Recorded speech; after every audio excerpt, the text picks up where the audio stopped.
bienvenue sur notre chaîne. J'ai étudié Adobe Portfolio et le concept de base est extrêmement simple. Adobe a créé cet outil pour que les créatifs puissent publier un site vitrine élégant sans avoir à gérer le codage, l'hébergement ou la création intégrale. L'idée est que vous fournissez le travail et il s'occupe de l'espace d'exposition. Puisqu'il est intégré à l'écosystème Adobe, l'utilisation est très intuitive si vous manipulez déjà Photoshop, Lightroom, Behance ou le Creative Cloud. Adobe Portfolio ne cherche pas vraiment à rivaliser avec des constructeurs complets comme WordPress ou Webflow. Il s'apparente davantage à une carte de visite numérique pour les artistes. Vous sélectionnez un thème, ajoutez vos projets, connectez éventuellement votre nom de domaine et vous avez terminé.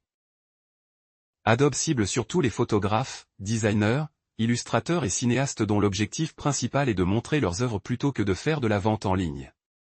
En observant la communication d'Adobe, leur vision est claire, réduire le temps de construction du site pour favoriser la création pure. Les thèmes sont responsives et permettent d'importer facilement des projets depuis Behance ou des photos Lightroom tout en utilisant les polices Adobe pour garder une esthétique soignée. Cependant, les retours des utilisateurs réels sont particulièrement instructifs. Beaucoup trouvent l'outil excellent et professionnel, surtout parce qu'il ne nécessite aucune maintenance complexe. Pour les abonnés au Creative Cloud, cela ressemble à un avantage gratuit inclus dans leur forfait, ce qui renforce l'idée qu'il ne faut pas trop compliquer son site web. Pourtant, un point de friction revient souvent, la personnalisation. Adobe offre un cadre esthétique réussi, mais il est presque impossible d'en sortir. Si vous avez une vision artistique très spécifique, vous pourriez vous heurter à un mur. Certains utilisateurs trouvent l'outil limité face à Wix ou Squarespace. Tout dépend de vos besoins. Un photographe qui veut simplement que ses images soient mises en valeur trouvera Adobe Portfolio très pertinent, car il n'a pas besoin d'animations complexes ou de dizaines de pages. Une présentation propre et des infos de contact suffisent.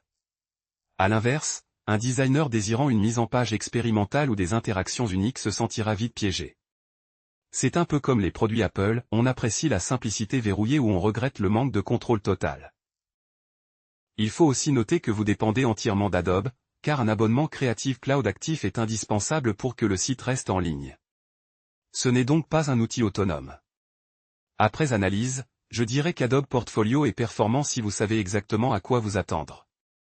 Ce n'est pas un outil pour créer n'importe quel type de site, mais une solution pour les créatifs qui ont besoin d'un espace professionnel sans perdre une semaine en design. C'est l'une des options les plus simples pour exposer son travail, mais si vous voulez faire du marketing avancé, gérer une boutique ou collecter des emails, il sera préférable de regarder ailleurs.